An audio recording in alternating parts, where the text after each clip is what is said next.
Press meet పెట్టడం జరుగుతోంది. కాబట్టి దయచేసి ఇది రాష్ట్రం నలుమూలలో ఉన్నటువంటి అన్ని చోట్లకి కూడా, ఎందుకంటే బాధితులు వివిధ కోణాలలో వివిధ జిల్లాలలో ఉన్నటువంటి వాళ్ళు హైదరాబాదే కాకుండా అన్ని చోట్ల ఉన్నారు. కాబట్టి ఈ బాధని ఈరోజు ప్రెస్ రూపంలో ప్రభుత్వానికి, పోలీస్ యంత్రాంగానికి, మీడియాకి అందరి తరఫున తెలిస్తే ఎంబడే చర్యలు జరుగుతాయనే ఉద్దేశంతో మీరు అన్ని విధాల ఈ ప్రెస్ మీట్ని కవర్ చేయాలని కోరుకుంటూ, ఈరోజు ఎవరైతే పబ్బా శేఖర్ అనే వ్యక్తి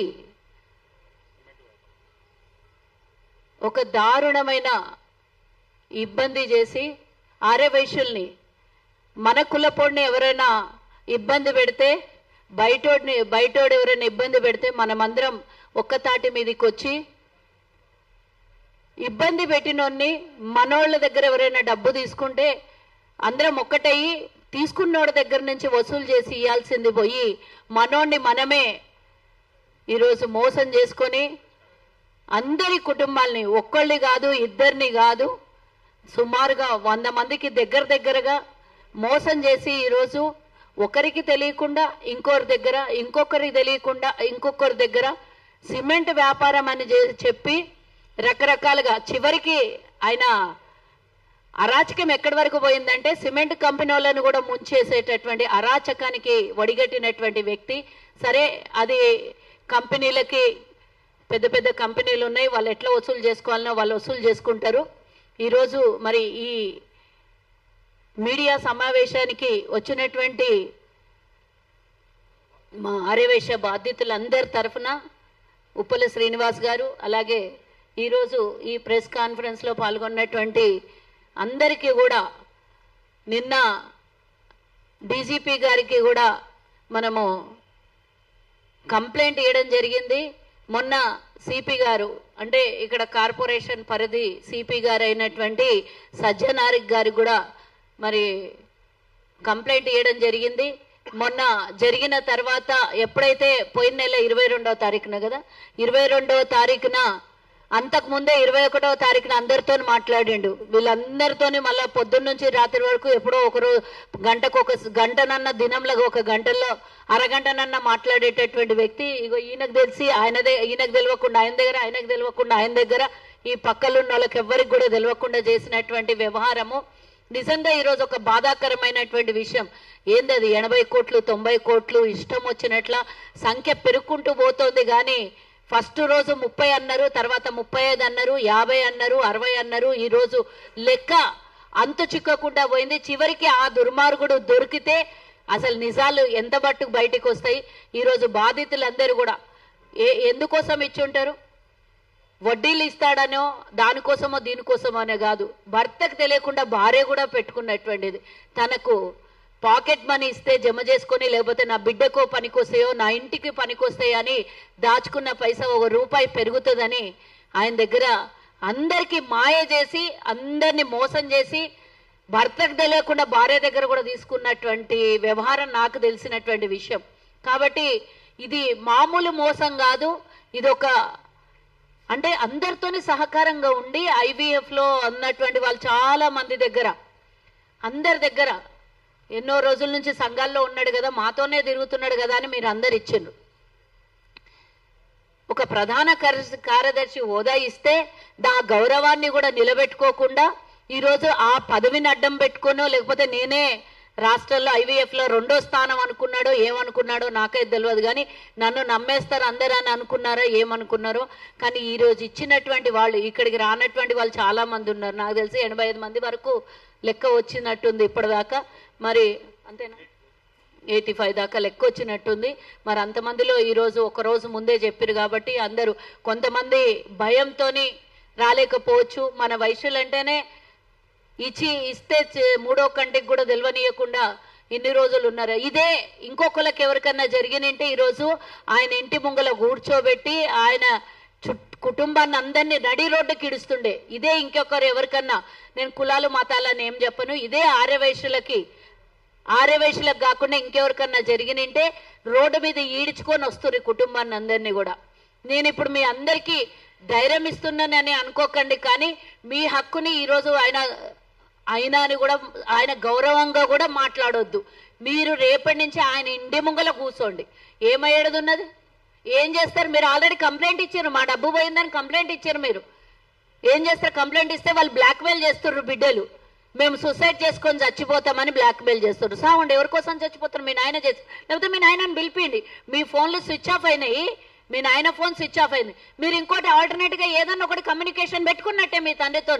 లేకపోతే 15 రోజులు అయ్యేంత వరకు తల్లి తండ్రి కనబడకుండా పోతే ఇద్దరు ఆడపిల్లలు ఒంటరిగా ఇంట్లో ఉండి ఏ కంప్లైంట్ ఇవ్వకుండా కామ్గా కూర్చుంటారా? ఫస్ట్ 8 రోజులు డ్రామా ఆడినరు, ఫారెన్ ట్రిప్కి పోయినరు అని.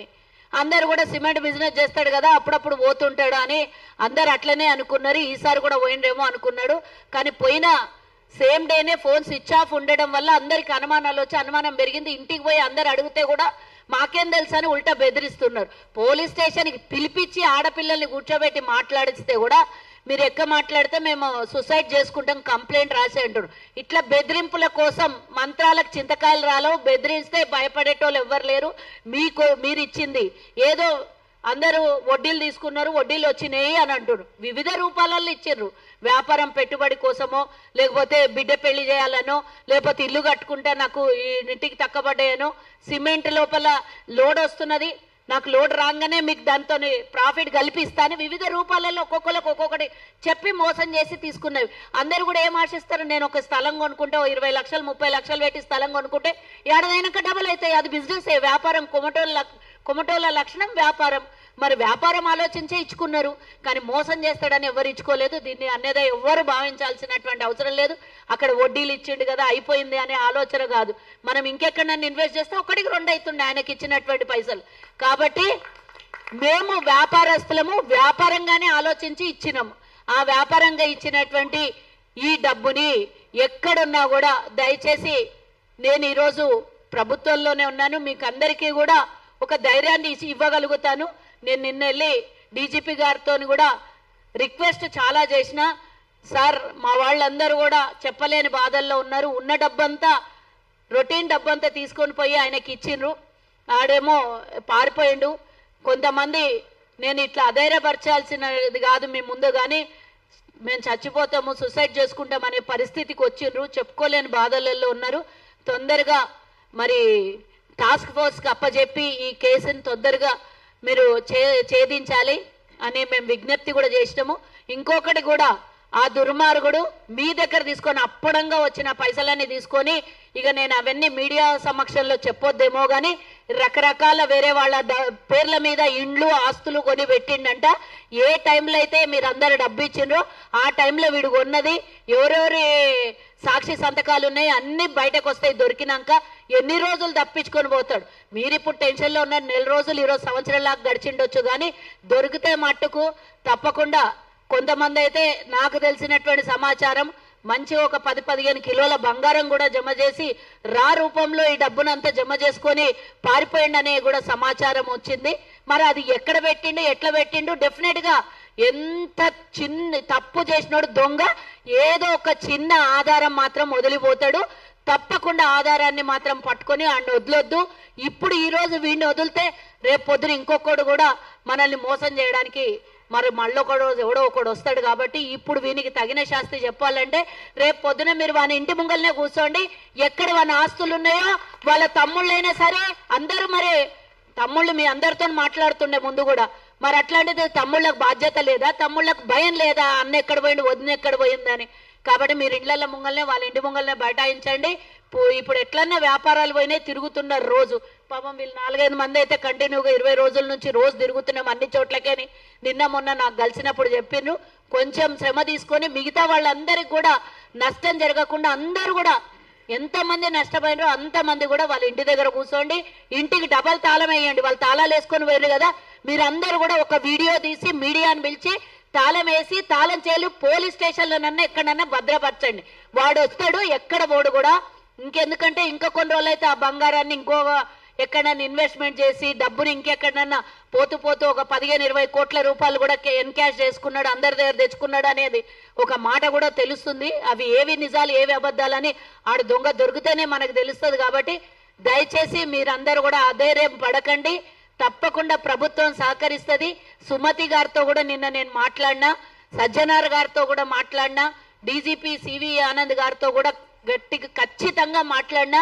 మా ఆర్యవైశ్యులు అమాయకులు సార్ ఇచ్చి రోడ్డు మీదకి వచ్చి ధర్నాలు చేసి కొట్లాడలేరు, లోపలనే సూసైడ్ చేసుకునే పరిస్థితికి పోతున్నారు. కాబట్టి మీరు తొందరగా ఛేదించాలని చెప్పినాను. కాబట్టి తప్పకుండా దీనికి పరిష్కారం అయితే వస్తుంది. భగవాన్ కే ఘర్ మే దేరే మగర్ అందర్ నయే అనేది నేను నమ్ముతా. తప్పకుండా పరిష్కారం అవుతుంది. మొత్తం 100% వసూలు అవుతుందా కాదా అనేది తెలియదు, కానీ మొత్తానికైతే ఎంతో కొంత అయితే వాడి దగ్గర నుంచి వాడు వివిధ రూపాలలో పెట్టిన ఆస్తులే కానివ్వండి, ఎక్కడెక్కడన్నా ఇన్వెస్ట్మెంట్సే కానీ తప్పకుండా తీసుకుందాం. ఏడో ఒక ఆధారం వదులుతాడు. వదిలిన ఆధారాన్ని మనం అన్ని విధాల పట్టి వాడికి మరి వీలైతే సిబిఐకి కూడా ఎవరైనా అవసరం ఉంటే అప్పచెప్పాలనేమో అని నేను అనుకుంటున్నా. మరి ఈ కేసుని అప్పచెప్తే బాగుంటుందేమో. మరి ఏ రూపంలో ఎక్కడెక్కడ అవసరం ఉంటే అక్కడక్కడ మాత్రం తప్పకుండా మీరు అందరు కూడా మీకు తెలిసినటువంటి చోట్లలో ఎఫ్ఐఆర్లు బుక్ చేయండి. ఇప్పుడు నిన్న ఎఫ్ఐఆర్ బుక్ అయిందమ్మా వరంగల్ కదా, నిన్న సివి ఆనంద్ గారు చెప్పిండు కదా, ఈరోజు మేడంకి చెప్తాను. నిన్న నైట్ ఇచ్చిండ్రు. సివి ఆనంద్ గారు కూడా సిసిఏకి రాసి పంపించిండ్రు.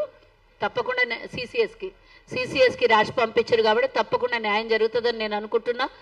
నేను కూడా నా వంతు పూర్తి స్థాయిలో సహకరిస్తా. మీకు అందరికీ కూడా తోడుగా ఉంటానని ఈ సందర్భంగా తెలియజేస్తూ, ఎల్లప్పుడూ ఎక్కడ అవసరం వచ్చినా కూడా మీకు అందుబాటులో ఉంటానని, అధైర్యపడొద్దని. సూసైడ్లు మాత్రం ఎవ్వరూ అటెంప్ట్ చెయ్యొద్దు.